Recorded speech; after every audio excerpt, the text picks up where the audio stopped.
All right. Good morning, YouTube, everybody's. Um, I hope you all are doing real good and all that. Is you can't tell it from here, but the telltale scar is right down this side of the path. Is the conduit is buried? Um, oh, it's probably about that deep, about 18 inches, I guess. The conduit itself could be exposed, but it's just 500. It's 500 volts, so better be safe than sorry. Is health or respect for anything that'll kill you. That's a great motto. Is all I'm saying. Is I got all the bars down that were up there just to make like holding their place till I could get the braces set, and now the I got all the rivnuts set, drilled and set for the panel spacing plus 28 millimeters, 1.1 inch between each one. And I got the clamps up, ready to set the first piece of steel. Just not gotten that energetic, to be honest. Got this finalized out yesterday. Now the digging was done like the day before that, but all the cables are done. The conduit's done. The cables are run. I got to start with and when I said the last rib nut, I might have like maybe a smaller M5 for a grounding lug to add or whatever like that. But for the biggest part, it's done. Is in the this company, man, is something else. I barely had enough to finish the job, and I separated their bag. Right here was the bag that it came in. Not that I'm shaming these people, because I'm not. They sent these things all the way around the world for like $9, 100 of them. But like quality control that day kind of sucked. Here's what I ended up with, and I'm so glad that I had enough to finish. I'd probably not been able to say kind words if I didn't have like that many to finish the job with. This is how many were M6 out of that bag. And the bag was only that big to begin with. So, like half of them were M6. The other, what I used and a little bit, maybe no, a third were M6, I should say. About a third were M6. Enough to make me concerned, to be honest. I was sitting out here in the Doyle tool. I was using the mandrel to check each one. And they're not boogered threads. They're really high quality. It's just that they use the same barrel. The outside diameter is each kind is the quarter 20, and the M6 is about the same, or is the same. So they probably got spilt, and some new person at the factory swept them up and did that. I mean, if they were poor quality, I would have said something, but they're not. They're high quality. They just got mixed up. Would I order again? Probably, yeah, I would, because I had just enough to finish the job. You know what I mean? If I was doing a production job, or, working for a customer or something like that, and my only option was to wait for these things to come again, like a month. It took a long time for these things to come. But that's the tariffs. That's not this company, is what I'm trying to get at. That's our orange-faced antichrist. But if I would have had to wait, or had to get like M6 hardware locally or something like that, that would have been a deal breaker. I could never have ordered from this company again. Is now, yeah, I'd probably order another bag. If they're this screwed up again, I probably wouldn't order from them the third time. You know what I'm saying? One of those. But like I said, they were really high quality. None of them broke. None of them stripped, pulled. The matter of fact, the fastener held good enough for the mandrel to break in the first one or the second one or something like that. On the other tool is what I'm trying to get at. Wow. That caused a little anxiety, y'all. I'll just be honest. It was a little anxiety ridden to do it that way. But let's see where we're at. Yeah, we'll take these pieces and work them up onto the steel. Just one at a time, lift it, and then lift the other end. And once I get it up there, insert the bolts through the backside, and then drop it in the hole. And now they've all fit. These first two have already been up. I just took them down, so I could measure them perfectly, line it up, drill the steel. There the and there goes the pusher kitty. We need to put some boards on there so you can climb to the top, boy. I've always threatened to take one of these. There they are. One of these logs over here, dig a big hole, and then find somebody with the legs or whatever to help me stand it up on end to give them something to crawl on. The chickens would love it too.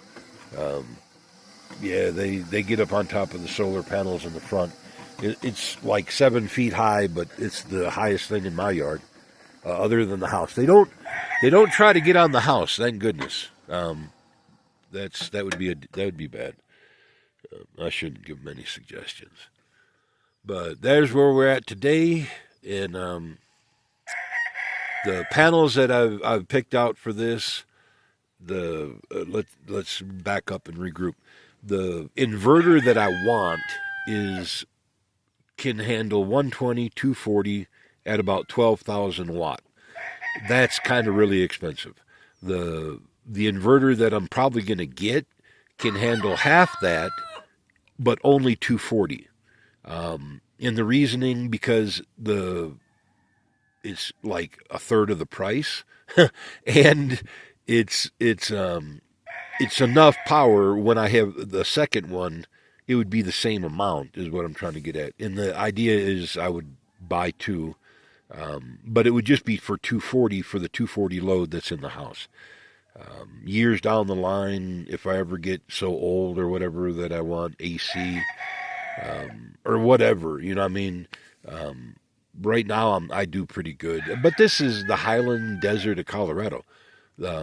Our high summer here might hit 90, but that's a deception. Is if you're like in the direct sun, the sun is way more intense at 10,000 feet than it is at sea level. I don't know how to say that. Even through the winter, it's really nice here. Even in January, if you stay in the sun and out of the wind or any type of moisture, that's deal breaker material right there. It gets miserably cold at night. It gets miserably cold in the wind. It gets miserably cold if it's any amount of rain or anything like that. In January is what I'm trying to get at. Oh, my cat is attacking the plants. Oh, look at him. You are something else, my friend.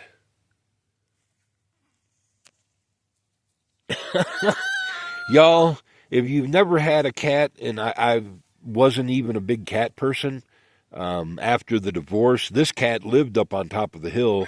I had just junk parked up there, and I built a cabin after the divorce. And he just became part of the deal. And I couldn't leave. I didn't want to leave him when I left, not because I wanted to have a cat, but I was the only one feeding him. I mean, he literally lived there, is what I'm trying to get at. So I didn't want to abandon him. But he's a goof. He really is. He has a big, fluffy one that's out here. She's feral. I feed her. That's about as much as she allows me to do. You can't pet her. You can't really even get close to her. But maybe this far right here is about as close as you can get if she's eating. If she's not eating, she wouldn't be to the other side of the panels, which is okay. I'm not, like I said, I'm not a big cat person. I'm not a big dog person. I did always prefer dogs in my life, but I like my chickens because they do serve a purpose. Without them, the grasshopper load and the bug load in the desert is really high. With them, you can't tell this is like perfect material. I mean, in other places where the grasshoppers are, this is all eat down. It's dirty brown. It's nothing's green. It's not like that, is what I'm trying to get at. The chickens don't do as much damage as people think. Yeah, they do rip it up, and if you like take down all the, I'm pointing over on the other side, you couldn't see where I was pointing. If you take down all like the rabbit grass and stuff like that, is the wind will blow this silt, this rock silt right here. And the silt is rock. It's sand, but it's 1,000 times smaller than a grain of sand. It's hydrophobic basically. If the water runs on top, it'll soak in slowly. That's the trick I use for digging all these holes. And it's a necessity because if you get down to the caliche, and that's like a brighter white, that's miserable. And it's clay. It's a type of clay, I guess. But it's miserable material. It'll make a pick spark, like concrete. You would have swore you hit a stone, and it's just clay. It's crazy material. But kind of full circle on what I want this for. Next project up is I want to make a go buggy. I'll take some tubing, and make a frame, get electric wheels and stuff like that.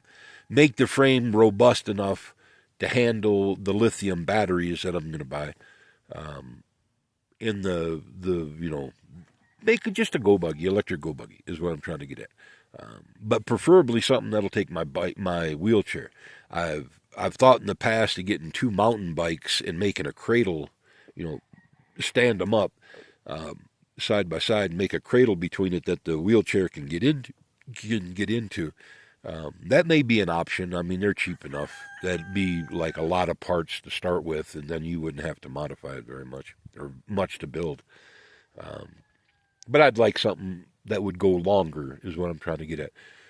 Where I could go just have fun, drive around until you get a flat tire, and then you can change it and come home, I guess, that kind of thing. I don't know. This is about as far as I'm going to go. I mean, not as far as I'm going to go. That's the wrong words. About all I got for now is what I'm trying to get at. And the boxes are still coming. The connection boxes will be here like Saturday or Monday or something like that. I had to look on Amazon again. The they're weather-tight plastic boxes that have all the equipment in them, and it may be enough. It's ABS. I mean, I'll see how tough they are. If not, I do have some metal boxes. I don't know if I've ordered them, but if I did, they're already coming, or they're in the pipeline of coming. Everything is in the pipeline of coming. Wow. This has been a year. And normally I could brag about Amazon, because even without that Prime, without any of that silliness, they were probably 2 days on everything up here. It was almost like a fantasy. You could just hit it on the phone. 2 days later, boom, it was showing up at your door. How they did that from Tacoma, Washington, or out in Kentucky, I would have no clue. But truly an awesome service is what I'm trying to get at. Did I ever have problems with them? Yeah, I did. In the early days, there were some, I forgot how they worded it, but it was how they ship stuff and how they bill stuff and how they and how they tag your property and all that jazz. And it was going to the post office. And so that was a hassle, but once that got taken care of, well, it happened twice. It got taken care of, and then about 2 years later, the exact same thing happened, but I knew how to take care of it, is what I'm trying to get at. And so it worked out, is what I'm trying to get at. But awesome, like, for getting stuff around the world, it's like having Walmart in your front, at the end of your phone, without the rude people at customer service. And Walmart used to not be that way, y'all. I promise you. Back in the day of Sam Walton, Mountain Home, Arkansas was like the first or second store that they had even opened. Big store. And Sam Walton used to buy American, believe it or not. They used to push that real hard. When the kids and the grandchildren took over, that's when it went to crap. But Walmart wasn't a bad place. Amazon's not a bad place for the service that they provide.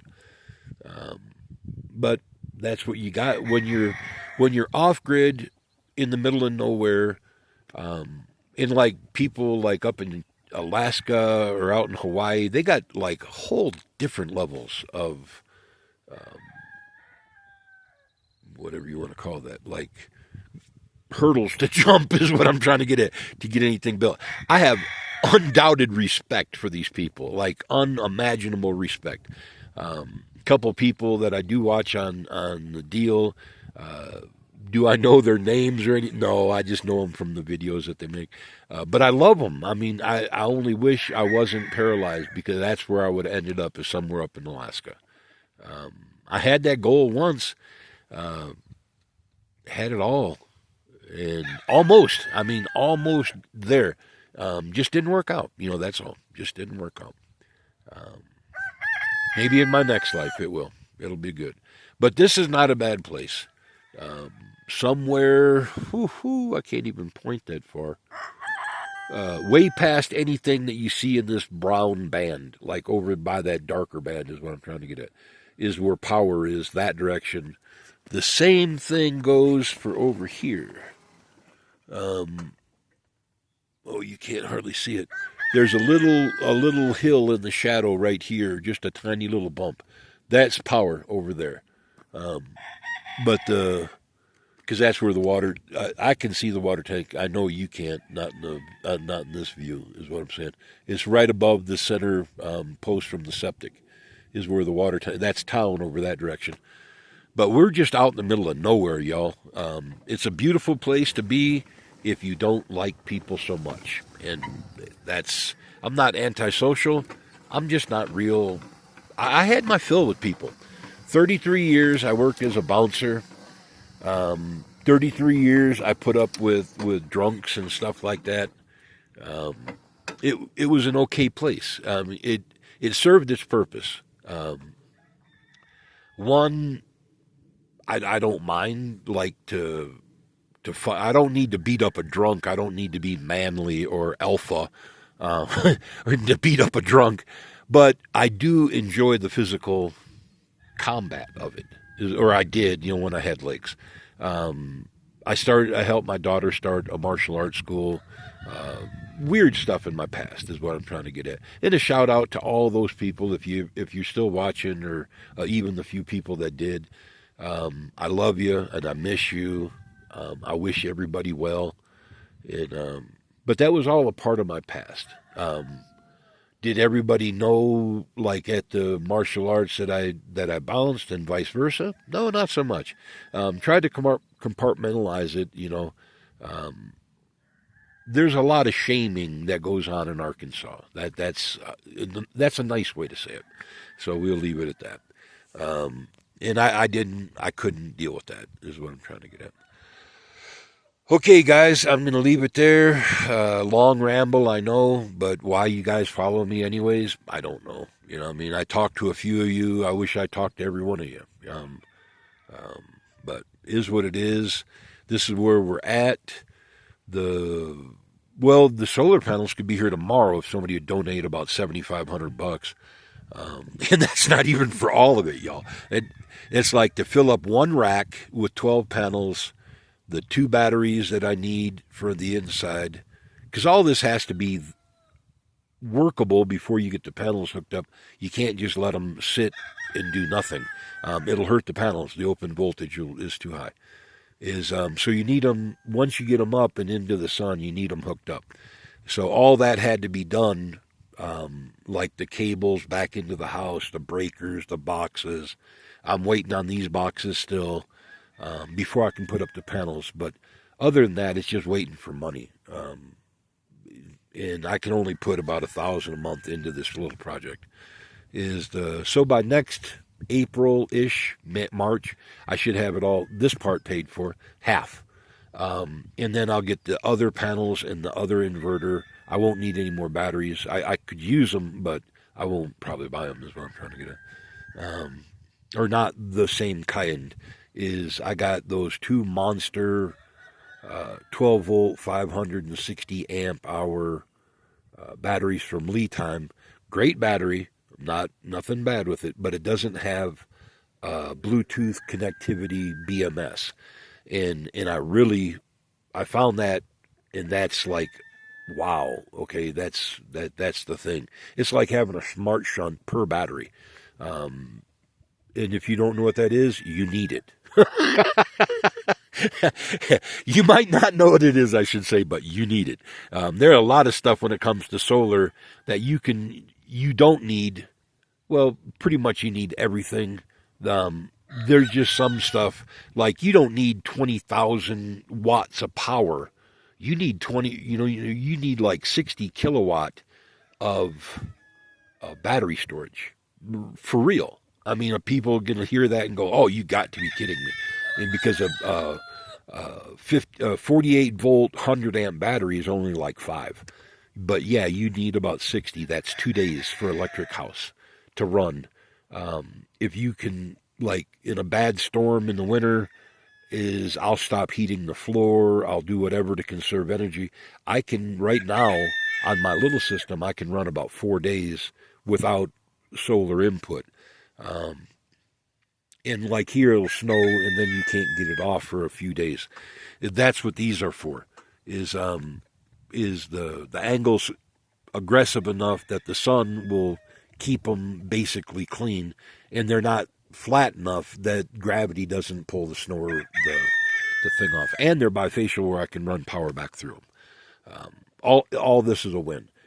That was the one reason why I wanted the expensive inverter, because it feeds power backwards or something like that to keep it snow free.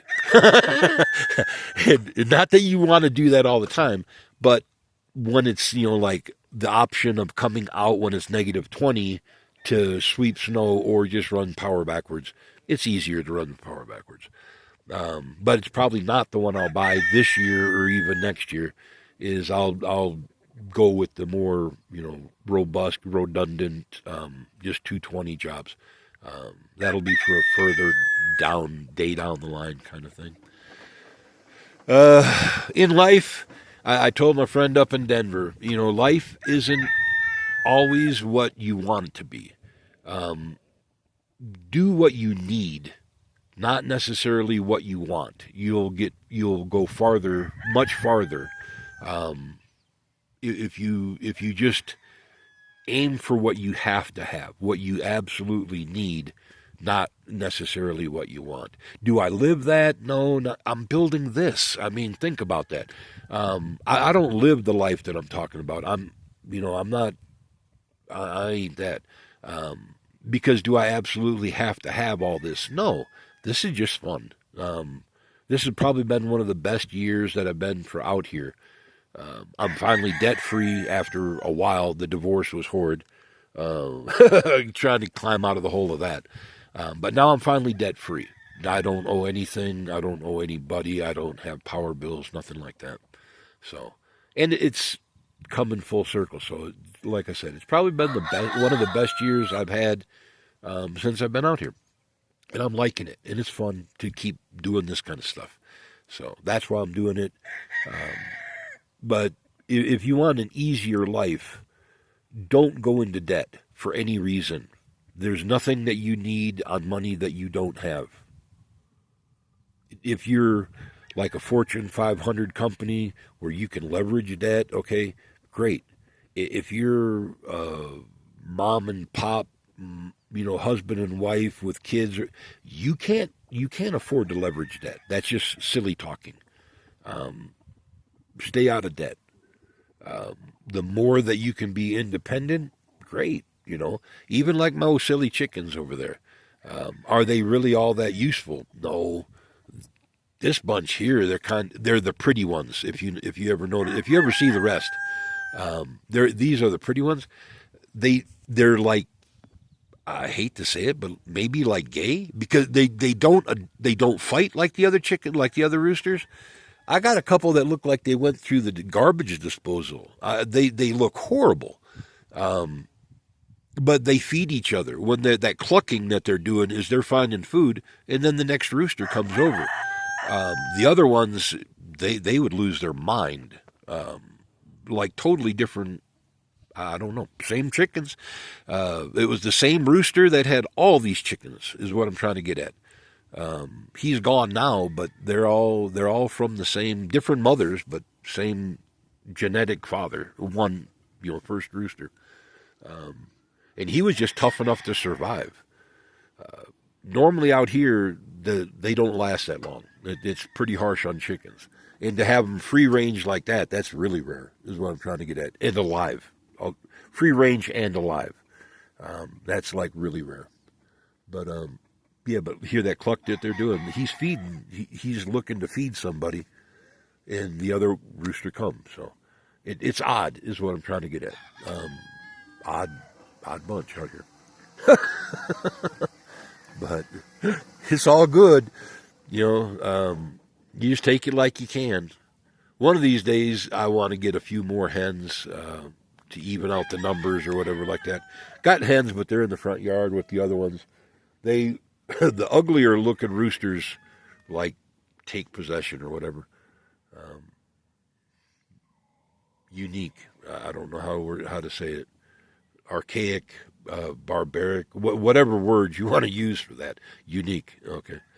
But okay, guys, I'm going to leave this rant off here, and just telling you where I'm at and what I'm doing. And like I said, if anybody wants to donate, well, we get panels in here tomorrow. Otherwise, it'll be about October-ish is what the plan is to get them in.